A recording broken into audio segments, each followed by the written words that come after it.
Hello, fellow travellers, and welcome to episode number 22 of The Apple and the Hero.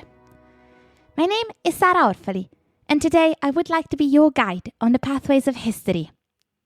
At the end of the last episode, we've left Rome as a finally established Respublica. There had been some teething pain in changing the regime, and Tarquinius the Proud had revealed himself quite a lot tougher than most Romans had given him credit for, but in the end, the people had prevailed. The Romans had taken so well to the new consular system that not only they made it work for more than 500 years, but any Roman who even just hinted at the possibility of a return of the monarchy was ostracized or killed. Nowadays, we're very clear on the fact that a republic is a government of the people, all the people, regardless of their social or economic status. At the beginning of the Roman Respublica, though, such a concept wasn't so clear. When the Romans switched from monarchy to consulship, the position of consul was filled by members of the aristocracy, the patrizi, those who had been in charge until that moment. While the city had been under threat from Tarquinius the Proud, nobody had complained. But as the external threat dwindled down to nothing, the plebeians, the normal people, realized that if they didn't do anything, they would end up being excluded from this new form of government. According to the patricians, the plebeian had received enough freedom and representation when it was established that the consuls were elected by all the Roman citizens. But since the consuls were all patricians, the plebeians argued they weren't being represented at all. Since neither faction wanted to compromise, the situation started to get heated. The patricians used the fact that the plebeians relied on them for aid to keep them enslaved, and the plebeians decided their only chance at being heard was to go on strike.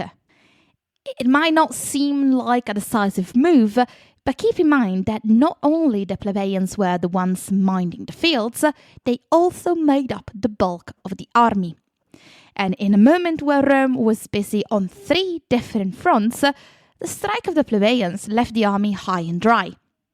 It was the year 494 BC, and this went down in history as the first secession of the plebs.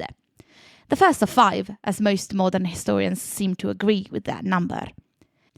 In the end, a reconciliation was negotiated between the parts, and the plebeians were given the right to political representation via the creation of the office of the tribunes of the plebs, the plebeian equivalents of the consuls, and the right to meet in the Roman assembly, the concilium plebis, the plebeian council. While this was an important step, it was still a far cry to the full political and social equality that the plebeians wanted, and the patricians were not inclined to give. And so the first secession sparked a broader, longer conflict known as the struggle of the orders, which would see plebeians and patricians pitted against each other for the following 2 centuries. And it's in that boiling cauldron that we're about to dive for today's episode. As Rome was still trying to find its footing, both on the inside and on the outside, she would need all the strength, courage and abnegation of her citizens to figure out her place in the world. Welcome, my fellow travellers, to the beginnings of the Republic.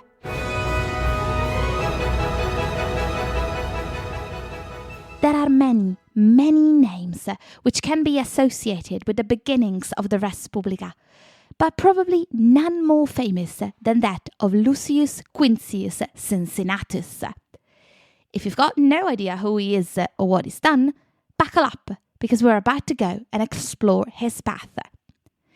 We know fairly nothing about Cincinnatus with any degree of certainty, except for the fact that he must have had the most extraordinary curly hair, for that's exactly what his name means, Cincinnatus, the curly-haired one.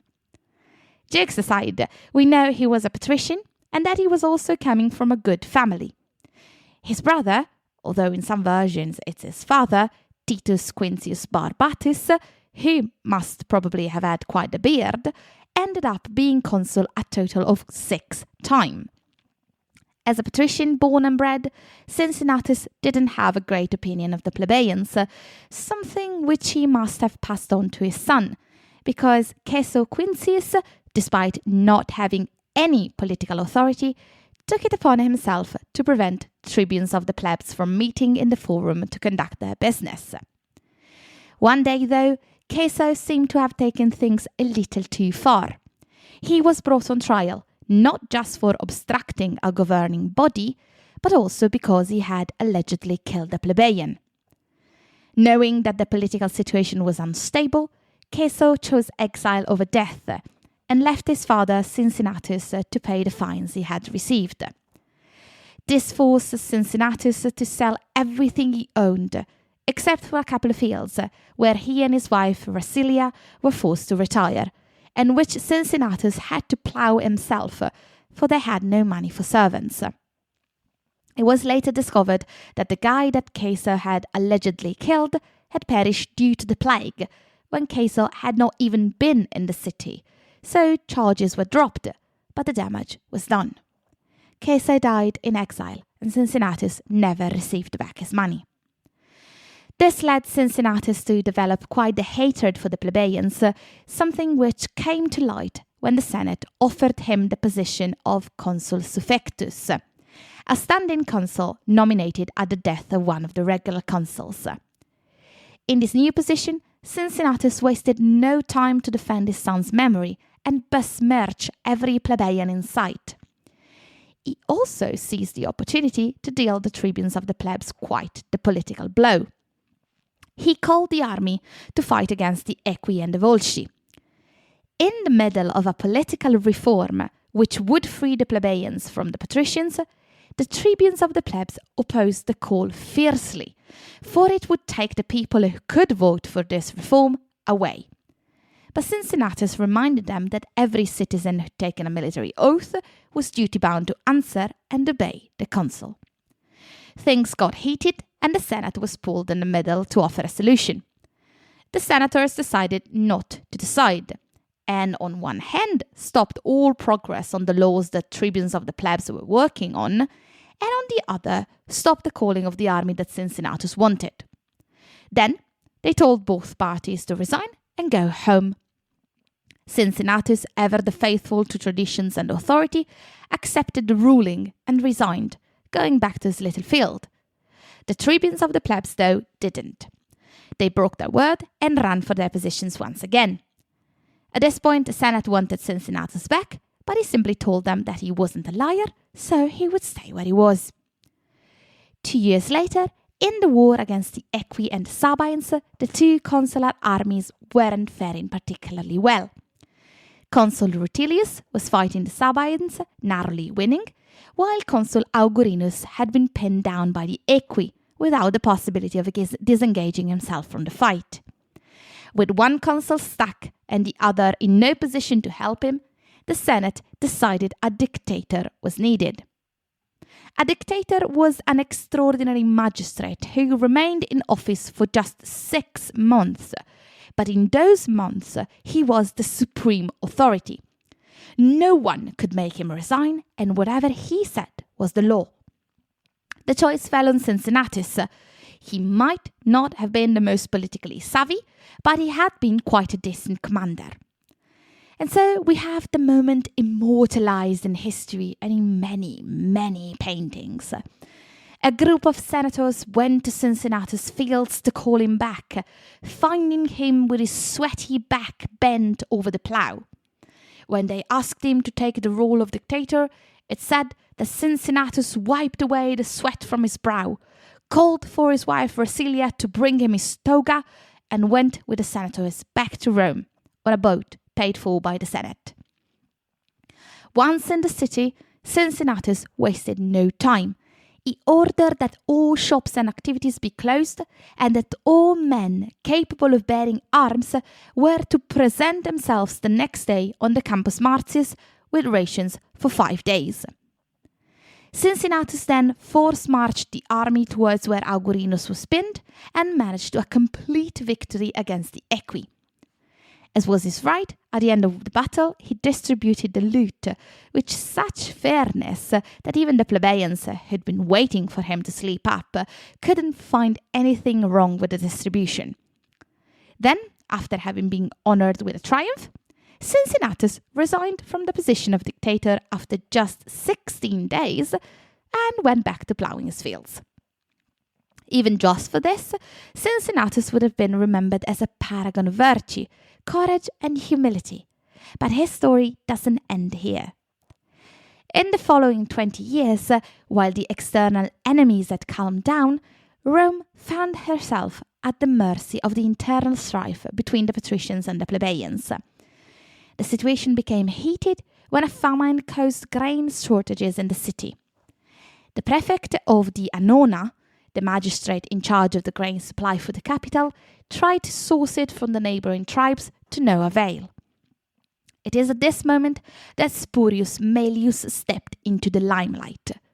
He was a rich plebeian who used his money and connections to gather grain and then started distributing it freely in the city. He had wanted to be nominated consul, but since that was still a position reserved to the patricians, he opted to run for kingship instead. Now, since the forced eviction of Tarquinius the Proud some decades before, the word king and any association with it was strictly taboo for the Romans. When news of this king wannabe reached the consuls and the Senate, they knew they had to do something drastic to avoid this happening. Since Maelius was a plebeian and the situation was explosive enough, neither the Senate nor the consuls wanted to have anything to do with it. How to solve it, though? They decided it was high time to nominate another dictator. Wielding supreme power and being the only one who could take decisions, he would be the perfect scapegoat to solve the problem and keep their hands clean.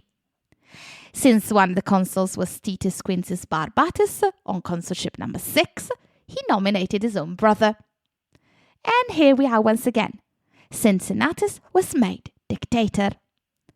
To be honest, at the ripe old age of 80, he did try to demur, but both family honour and deep obedience to the Republic had made him take the role in the end. Time and distance had not changed Cincinnatus' opinion of the plebeians, so he wasn't particularly inclined towards forgiveness for the poor Spurius Maelius. The first thing he did after becoming dictator was nominating Gaius Servilius Ahala as master of the horse and sent him to summon Spurius Maelius. The only thing we know for certain is that Maelius declined the summons, pushed the guard and tried to make a break for it, only to be run through with a sword by Ahala himself. While Cincinnatus immediately praised Ahala for having saved the state from a tyrant, the plebs wasn't of the same opinion. Had it really been necessary to choose a dictator to look into the situation? Why did they have to kill a benefactor of the people? Cincinnatus realized that this situation had the potential of becoming explosive, so he called the people and in a passionate speech told them that Maelius had brought this upon himself, first by declaring his wish to become king, an unpardonable crime in Rome, then by trying to escape a summoning from the dictator, the supreme authority.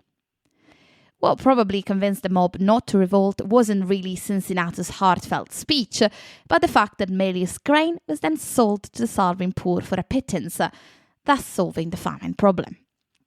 Once again, crisis solved, Cincinnatus gave back the position of dictator and went back to his fields, thus vanishing from history. This time, though, his actions weren't politically consequence-free, for the plebeians managed to force the elections not of the consuls, but of consular tribunes, so a role which also could be given to the people. Despite his hatred for the plebeians, Cincinnatus would always be remembered in Rome as one of the greatest heroes. He was considered the embodiment of the perfect Roman, one willing to give everything to the state, asking for nothing back, and also capable of great feats of humility, like giving back power when the task was done. He is but one of those great Romans who lived and died for the Republic, and it's time for us to say goodbye to Cincinnatus and hop onto the path of another great man who spent his entire life for the good of the Res Publica. Come and meet Marcus Furius Camillus. Marcus Furius Camillus was an exceptional man, even for his time.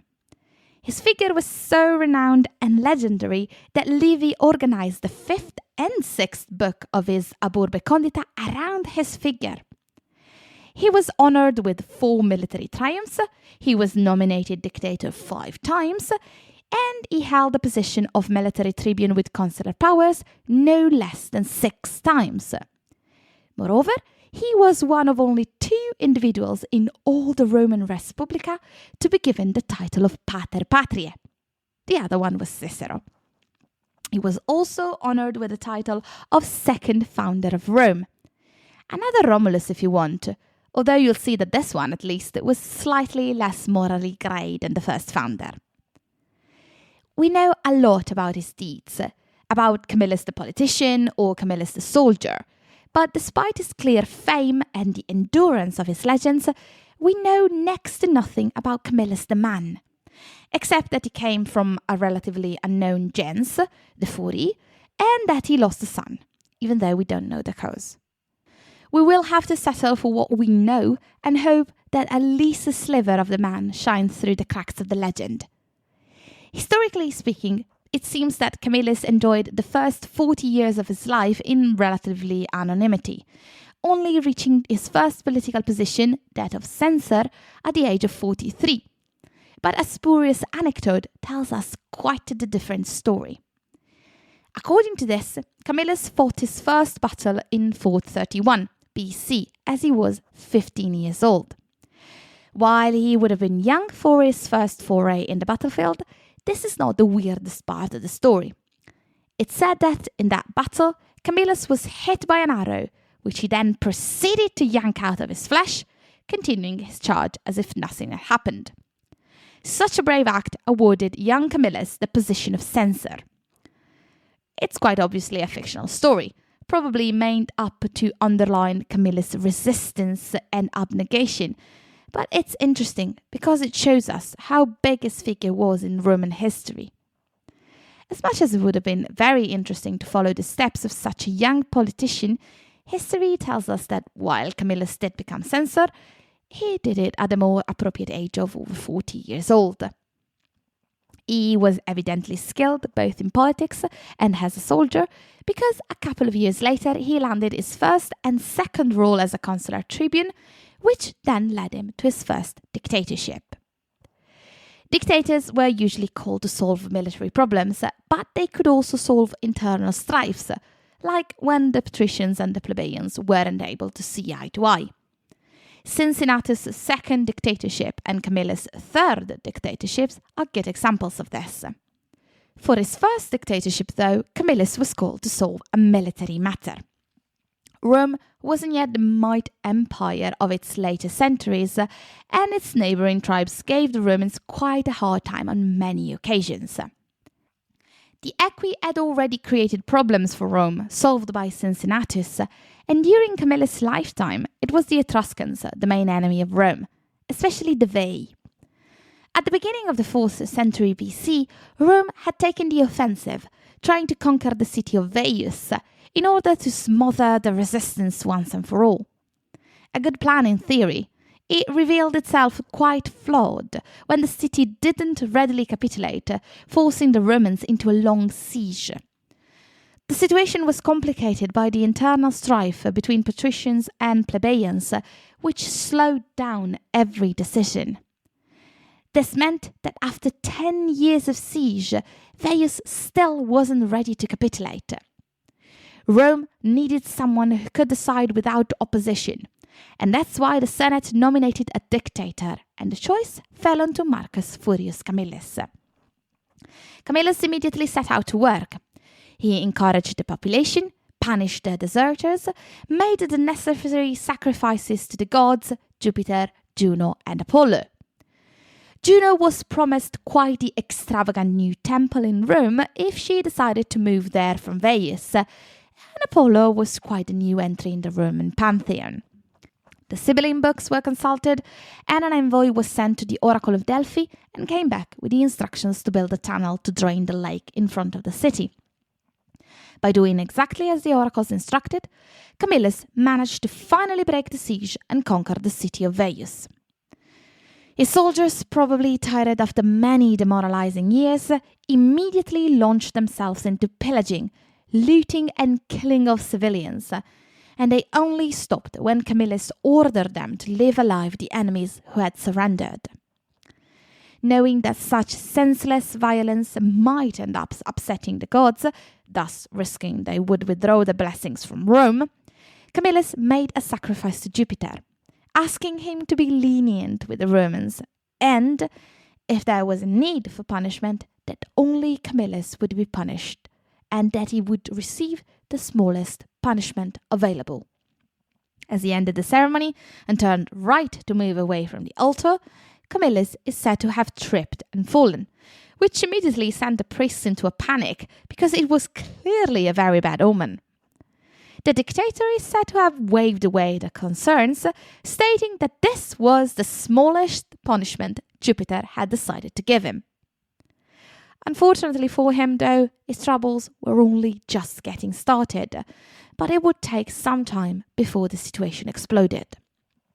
For the moment, Camillus enjoyed the well-deserved glory and triumph that the conquest of Veii had afforded him.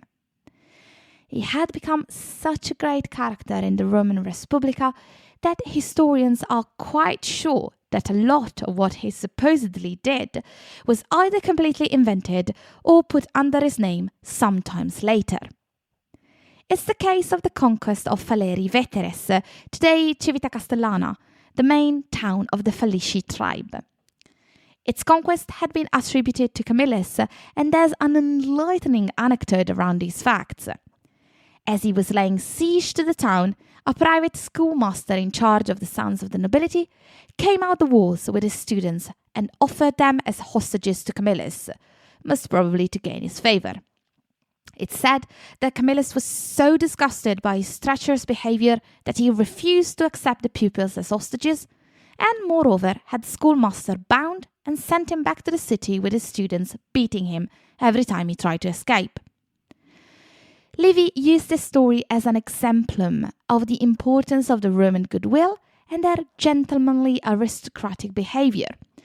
But modern historians are quite convinced that such happenings never took place, regardless of how much they made Camillus look like a flawless hero. Where there's light, though, there's unfortunately also shadow. If on the one hand Camillus' star had been on the rise, on the other hand, his detractors were ready to plunge him down to earth. After taking Veii and Faleri Veteres, Camillus' luck ran out. Modern historians are not sure that the following chain of events really happened, but if we trust the ancient sources, then we see that Camillus was prosecuted. Every source mentions something different. For some, it was the fact that in his triumph, the one the Senate had granted him for this conquest of Veii, Camillus went around on a 4-horse chariot, a quadriga, pulled by 4 white horses, which was considered quite ostentatious on his part by the plebeians.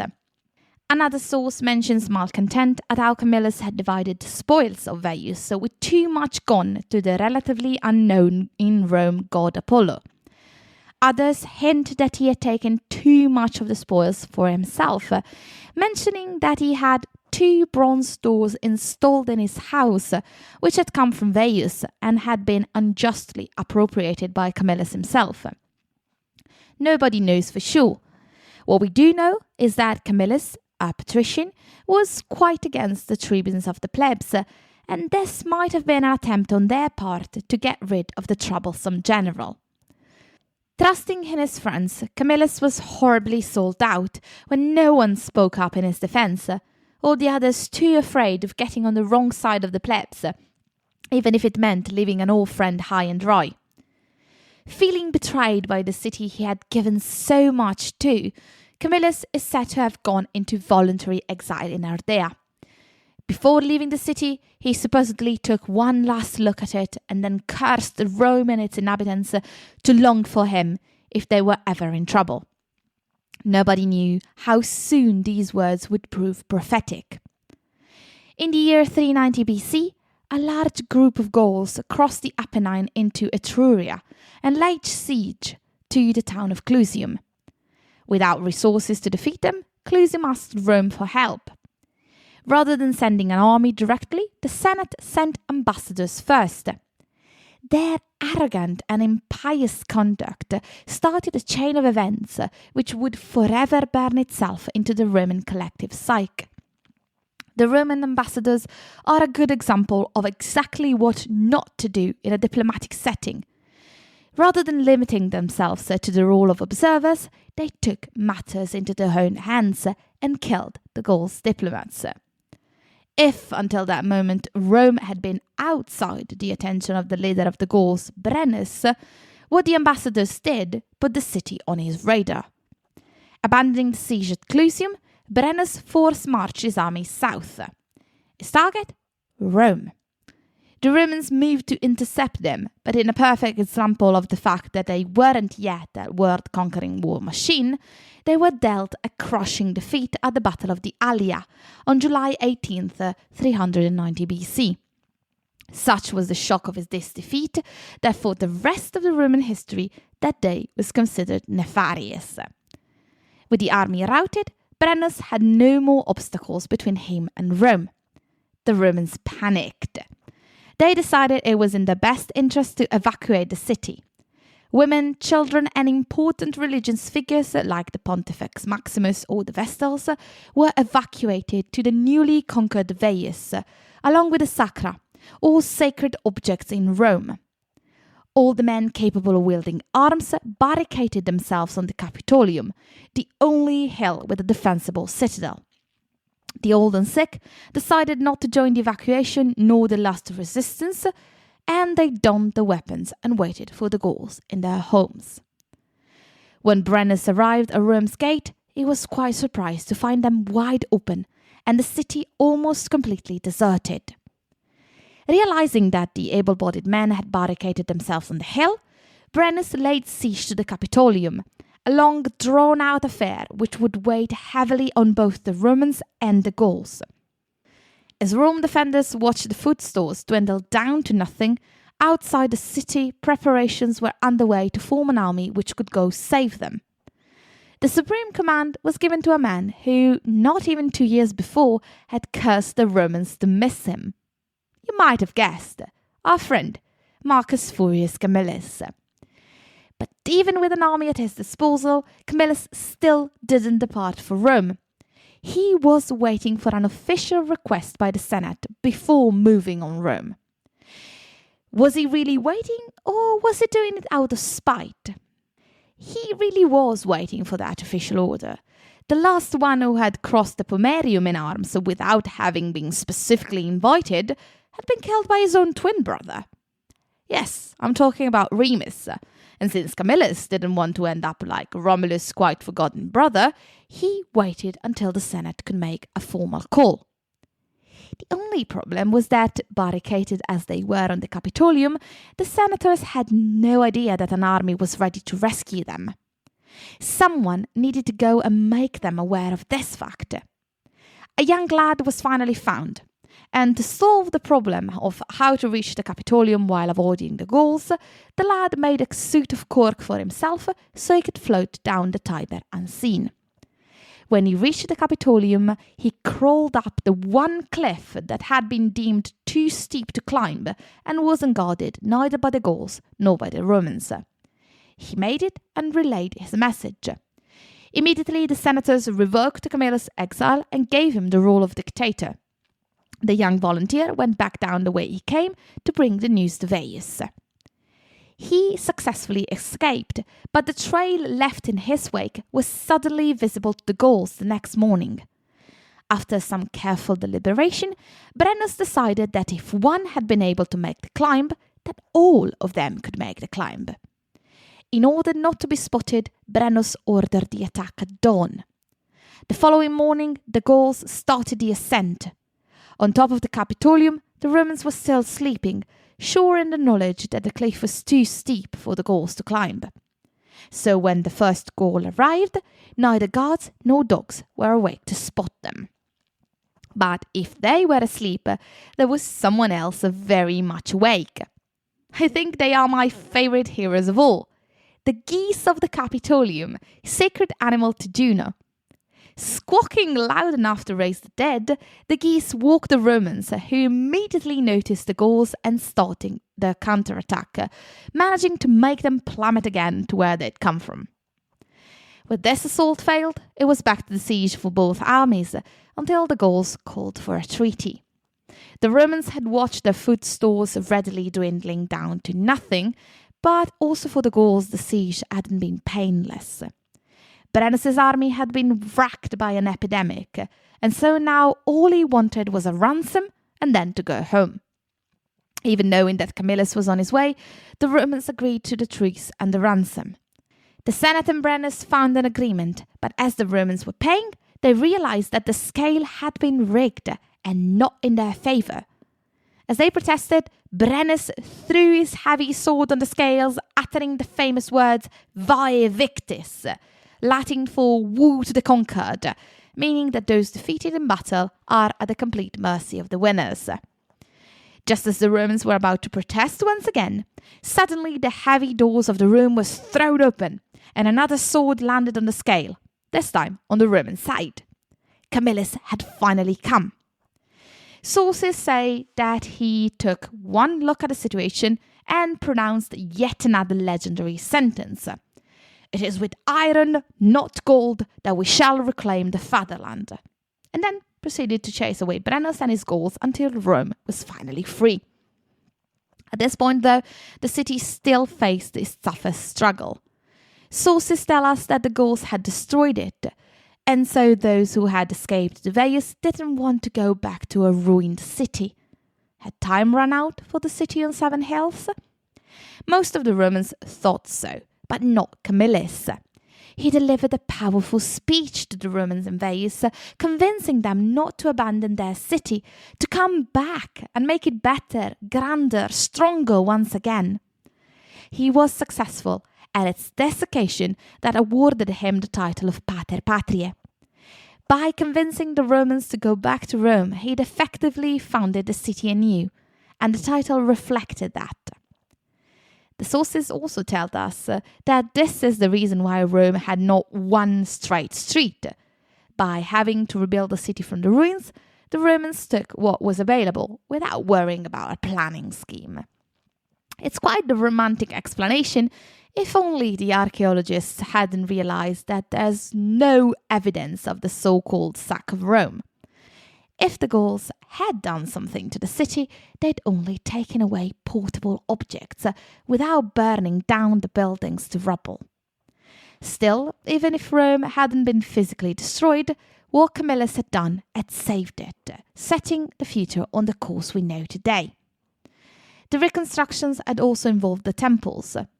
All the major temples had been rebuilt, and Camillus had also ordered a new temple to be built for Aius Locutius, a minor god whose name means quite literally spoken affirmation. At the start of the Gallic invasion, the deity had tried to warn the Romans of the impending arrival of their enemies, but since the message had been relayed to the city by a plebeian, the Senate hadn't taken it into consideration, thus ignoring the god's words. The new temple Camillus had built was to make amends for this fact. Unfortunately, it seemed as if the god had interpreted this act as too little too late, because he never spoke another word. And so for the moment Rome was saved. Under Camillus' inspired leadership, the city had expanded its borders once again, and had been saved by the greatest threat yet to its existence. Despite the Romans turning against him, Marcus Furius Camillus had given everything to the city, and he would forever be remembered as one of its greatest heroes. He had lived his entire adult life in the political arena, all eyes set on him, watching his every decision, cataloguing his every fault. His death, on the contrary, is almost secretive, ignored by the people around him. Sources tell us that he died of a pestilence in his 80s, but it was more that there's no more mention of him after a certain date, rather than the fact that they're sure he died in those circumstances. The last thing he did before dying was to finally put an end to the internal strife between patricians and plebeians, which had plagued Rome for more than 2 centuries. During his last dictatorship, he is said to have been responsible for the final reconciliation between patricians and plebeians, by making the roles of praetor and curule aediles patrician only, and opening up the consulship also to plebeians. Not even the ancient sources are in agreement with this, but by the time of the early empire, Camillus had become such a legendary figure that a lot of things were attached to him. Augustus modelled himself not just as another coming of Romulus, but also as another coming of Camillus. And so here we are, at the end of yet another path. Unbeknownst to them, the Romans have arrived at a crosspoint in their history. By conquering all the small neighbouring tribes, they finally reach a level where they could be recognised on the Italian stage as the new ascending power. This brought them in contact with more powerful enemies, which would help shape the Romans in the power-hungry, mighty war machine that we know and love today. As we are at the end of another path, I'll wait for you here in 2 weeks, when we'll see the Romans take in their biggest adversary yet. In the meantime, I invite you once again to join me on my Instagram channel, The Apple and the Hero. And when you do, please say hi. I'm very happy to make your acquaintance. As always, all the research and the writing for this episode has been done by me, Sara Orfali, Doctor in History. Goodbye for now. Safe travels.